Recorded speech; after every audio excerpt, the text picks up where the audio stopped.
Hello everyone. I wanted to make this video to talk about the Brontë Sisters, Jane Eyre, and Wuthering Heights because if you've been looking at my posts, you know that I'm reading Jane Eyre right now. I just finished reading Wuthering Heights, and I'm fascinated by the Brontë Sisters and their oeuvre books.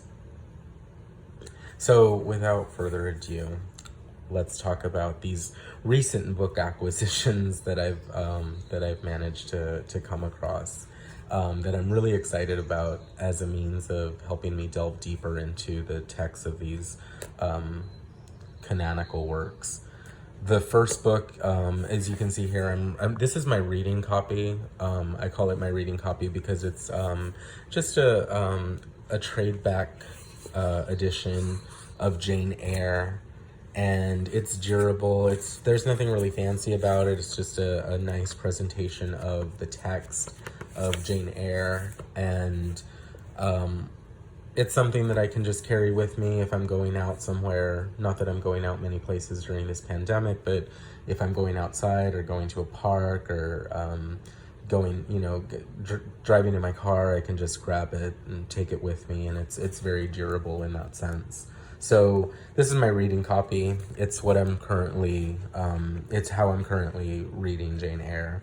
But with that said, there's a lot of great editions of these classics out there that help you through supplemental materials and even illustrations to gain a deeper appreciation of the text and to delve deeper into the text, which is always my goal as a reader. I want to be a hard, loving reader, one that can read critically and analytically and really delve deep into these stories that are timeless and important.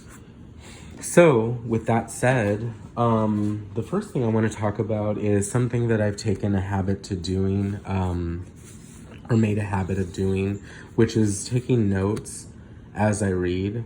A lot of times I'll share them on my Facebook page. I'm sure no one cares or no one reads them, but it's just my way of keeping tabs of what I'm reading and to animate my reading with more sort of like relevance within my personal life, to like, because I mean, what's the point of, I am reading for pleasure, but I wouldn't just say I'm reading for pleasure. I'm reading to enrich my life, and if that's the case, then I want to be all in, and I want to do it with all my heart and all my mind. So I think that taking notes on these books and keeping sort of like a journal is really helpful. So I've been doing that. I bought this nice little moleskin notebook that I've been working in, dedicated specifically to works of literature. So I really think that that's a good practice for me personally, and one that I'm going to continue to keep up as I continue reading.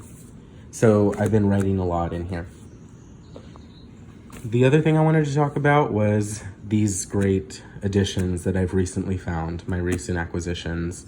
Jane Eyre, let's start here. The illustrated Jane Eyre, illustrated by Dame Darcy.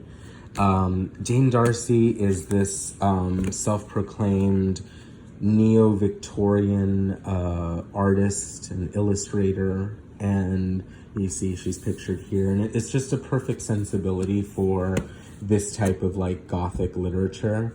You can see here on the cover what the style of the art is. It's kind of like, I don't want to say crude, but it definitely doesn't disguise the hand-drawn quality of the art, which I think imbues it with a sort of, there's some sort of, there's a life here within the lines, and there's certainly a vitality to these illustrations that I think is quite appropriate for the material. It's funny, Dame Darcy, I'm familiar with her work. I was just kind of browsing like different editions of Jane Eyre, different editions, and so I had no idea that this existed. But I had actually come across Dame Darcy's work before in a tarot deck. The Dame Darcy or Madame Darcy, I believe it's the Mermaid Tarot. You can look it up, and it's this same sort of illustrative quality that is really cool. Let me just give you a sense of some of these illustrations, because the book, it's just the text, and then the text is interspersed throughout the text are these like great like pen and ink illustrations of different scenes from the book. And you have these great like black and white illustrations all throughout. And personally, I love seeing how an artist envisions scenes from a book. That's why I like watching movies after I've read the book, movie versions of books after I've read the book, because I really want to compare how someone else, how an artist has envisioned these scenes with how I envisioned them as I was reading them. And oftentimes they do align, oftentimes they don't perfectly align, but they will supplement my my overall vision of the novel, and it really helps enhance my I think my absorption of the material. So you can see it's just illustrated throughout these great, beautiful illustrations. And then you get to these beautiful full color, full page, glossy paged illustrations that are also interspersed throughout the book. Less frequent than the black and white ones, but still there's a lot of them, and they're quite beautiful. You kind of just stumble across them by surprise, and they're just gorgeous. I mean, look at that work right there, the detail in the wood, these scenes right here. And this is all from the novel. This is where young Jane Eyre is sort of like hiding out from her monstrous caregivers, quote unquote caregivers. They weren't really caregivers, but you had her trying to escape their neglect within her imagination by shacking up in this little nook of the house and bringing a book with her, and then seeing all these like things within her imagination through the window. And it's just such a loving attention that is paid to details. And you can see her at the Lowood School, or at the Lowood Institute, where all the other girls, it's just amazing. I can't get over how cool this book is.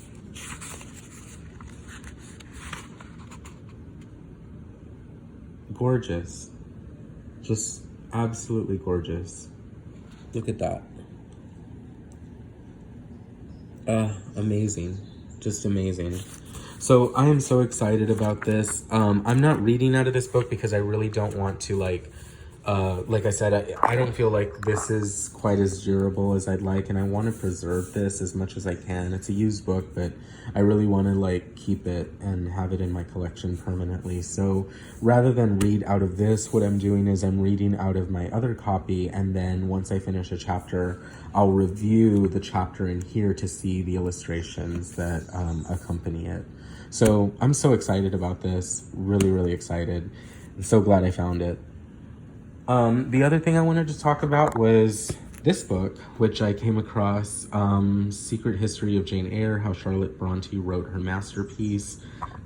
This seemed like a great kind of like story behind the story analysis of the book, and I'm excited to delve into it because, again, my goal is to delve deeper into this text. And my understanding is that this book of literary criticism really delves into the autobiographical elements of Jane Eyre, which, as you know, as a reader, Jane Eyre is subtitled as an autobiography. So there's certainly a lot to speak about, with the parallels to the lives of the Brontë sisters. Which is what I think this book is going to be about. So I'm excited to read this after I read Jane Eyre. And then I found this great little book of criticism by John Sutherland called The Brontosaurus, an A to Z of Charlotte, Emily, and Anne Bronte. And of course, Branwell, poor Branwell, who gets towered over by his sisters. But this book seemed really cool. Some of the questions on the back seemed fun. Did Charlotte Bronte take opium? Did the Reverend Bronte carry a loaded pistol? And it's just a dive into sort of like the more fascinating aspects of the Brontes and their lives. They're just fascinating figures to me. I find in them sort of like this unbridled, passionate, intelligent sensibility that transcends, certainly transcends their time period and really speaks to some profound truths of the human condition. Emily Bronte certainly did that with Wuthering Heights, which is what I want to talk about next, because I have here the first Wuthering Heights. This was the first edition of Wuthering Heights that I came across when I was shopping around for an edition to read. And you can see someone has lovingly taken this old Rainbow Classic edition, which I believe this one dates back to, I want to say the publication date for this, here we go, 1947. So it's an old book, and you can tell it's lovingly illustrated with these great like pen and ink illustrations. But then, as you might have been able to tell just now, it has these amazing full color, full page watercolor illustrations of various scenes from the book. Yeah, so you can see here, and they're usually, the ones in the book are accompanied with sort of like this caption of text from the novel, and it where the image was drawn from, the inspiration for the image. And those are peppered throughout the book. So it's a great treatment of this material. Look how beautiful that is. Catherine would not be persuaded into tranquility. And then, of course, you have your more frequent black and white. Oh, yeah, this is where Nellie Dean sees Heathcliff and Isabella. He's kissing Isabella, sort of like wooing her, you know, and she's very suspicious of that, of course. And it's just a really cool edition. I really dig this edition. It captures that. I mean, look at that haunting quality to Catherine's face. I mean, that's just it. There's a sensibility within this style of art that really suits the material, because it's dark, and it kind of reaches those darker pathos quite beautifully. And that is something that Wuthering Heights is all about, dark pathos. You know, I found it to be such an overwhelming novel. The unbridled emotion, just this sort of operatic quality. It bordered on for me, it wasn't naturalistic. I wouldn't classify it as naturalistic. I would certainly qualify it as almost like avant-garde. Like, that's just how extreme it was. As I was reading it, I was just overwhelmed. After finishing it, I sort of felt like I did after I had watched the film Requiem for a Dream, or Irreversible, or one of these, like The Cook, the Thief, His Wife, and Her Lover, by Peter Greenaway. It's just an overwhelming experience that just consumes you, and it's like relentless. Like that was the quality about it that I found most overwhelming, was this relentlessness. It's amazing. And so for me, it defied expectations, it defies genre, and it's really something that I feel is going to be an important book in my life. And so that's why I wanted to buy these editions, because as I said, I'm reading because I love to read, and I'm reading because I want to enrich my life by reading the greatest thoughts that mankind has ever produced, the greatest works of literary imagination that mankind has ever produced. And if that's the case, I want to be able to dive deep into these texts. I want to gain a deep and loving appreciation for these materials. So that's what these editions are going to help me do personally. So Norton Critical Editions are great for that kind of thing, because within the Norton Critical Edition, you get a lot of supplemental material that augments your understanding of the source text. So here you can see you've got background, context, you've got a publication history, you've got reviews from the Times, which my understanding was that her reviewers were, Emily Bronte's reviewers were quite horrified by what they had read. They didn't know quite what to make of it. So these reviews might kind of encapsulate that reaction and give a sense of it. So I'm excited to look at that. The 1950s edition of Wuthering Heights, where Charlotte sort of made her edits. I'm not sure how crazy I am about that aspect of it, but it's still interesting.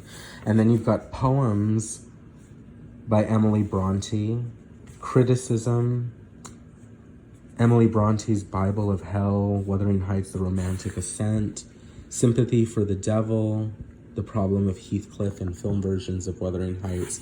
Just a full treatment, just a full, scholarly treatment of Wuthering Heights. So I'm really excited about this. I'm probably going to read this next. This is going to be the one that I get into, because I want to read all the supplemental material. But then I found this other great edition of Wuthering Heights by Barron's Classic Novels, and it's not a very pretty edition. It's big, kind of like a student edition, but you'll see that actually has a purpose, because in this book you've got commentary in every chapter.